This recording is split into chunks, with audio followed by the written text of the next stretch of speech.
Unlike the NFL draft, which has 7 rounds, the NBA only has 2 rounds, so only 60 lucky people get drafted every year. So explain to me how the Oklahoma City Thunder have 34 picks in just the next 7 years. So normally only having 2 a year, that's 20 more than they should have.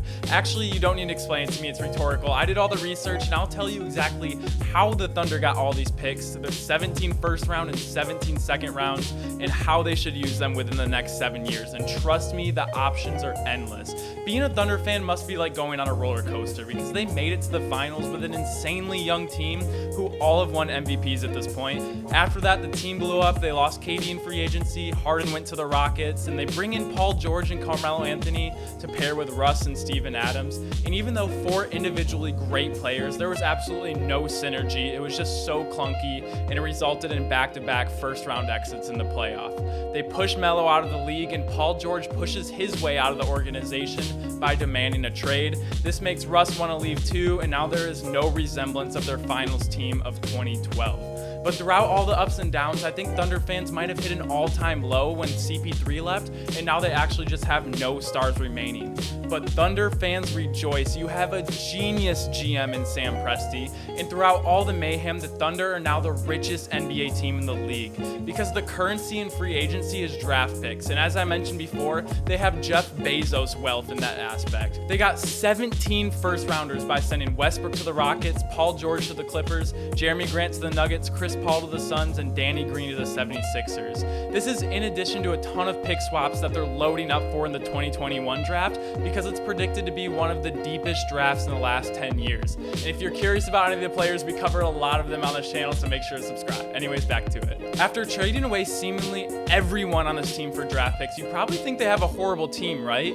Well, yes and no. What they lack for in star power, they make up for in young and exciting prospects. They have one of my favorite young point guards in the league in Shai Gilgeous-Alexander. He's going to be a star in this league one day. I love everything about his game. They also have Darius Bazley, Lou Dort, Ty Jerome, Moses Brown, who just had an electric game where he had like almost a 20-20 by halftime. All these players have an insane amount of potential, and they're getting huge minutes and developing way faster than they would on a contending team where they might be getting only 8 to 10 minutes. They paired these young guys with a veteran Al Horford, who's having a very good year in his own right, but he might be most valuable for what he does in the locker room and in practice, being the clear-cut leader of the team. So now that the concrete things are covered, how they got their picks and what their team looks like now we can start getting a little abstract and talking about the endless things you can do with 34 picks. Well, first let's look at the upcoming draft, where they have 4 picks, 3 of them being in the first round. They have their own pick, which is definitely going to be a lottery pick, maybe a top 3.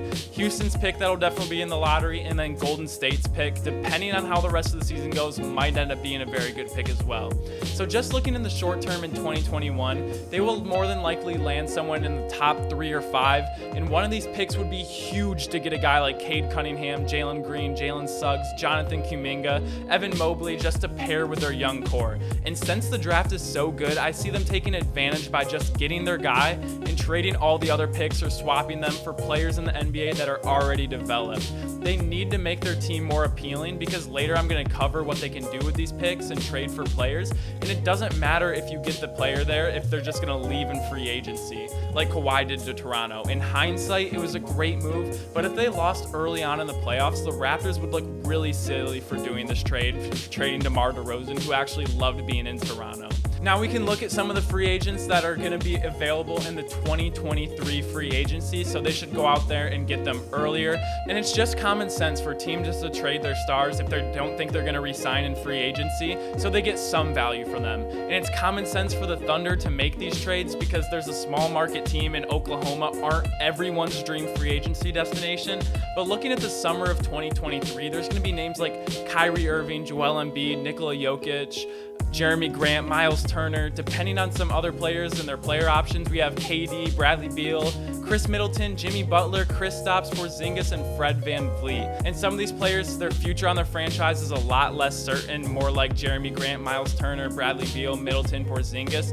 And the idea that they have the capital to get 2 or more of these guys, in addition to still being able to hit young in the draft for a cheap young talent that can make an instant impact. So that's going to be our option 1, drafting in the best draft class in 10 years, and then going all out on the 2023 free agency class, and then trying to re-sign them. And And what I mean by that is sign them, trade for them, and then sign them in 2023.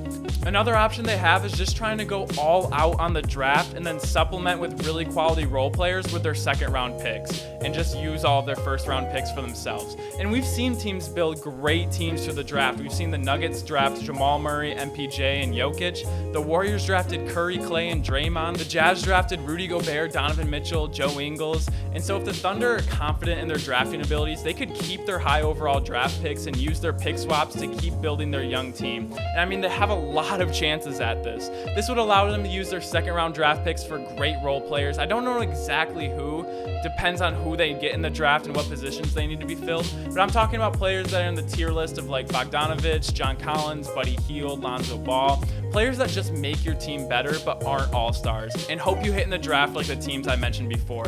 This option is way less appealing to me just because it's incredibly risky to push all in your chips into 18 to 22-year-olds who are very uncertain in the draft. Another option they have is not going the route of getting all their all-stars and just filling out a weak bench, or just going all out on the draft, but it's going to go for a team of really solid players all around one all-star player. So the guys I mentioned earlier, like the Lonzo Ball, Buddy Hield, they could almost make a full roster of these kinds of players with all the trade value they have in their draft picks. And if they could do this and develop them into a superstar or a lot of all-stars, it's hard to find a comparison for the structure of team because it doesn't really exist. The Heat are kind of close to this, but they made it to the finals without having a top 10 player in the league. But we don't have a comparison because there hasn't been a team that has this much draft capital and can be that deep. And how the NBA salary cap works is beyond me, so I don't really know how it would work logistically. I mean, I understand the rules of how things are supposed to go, but then I also don't understand how things like this happen or this happen.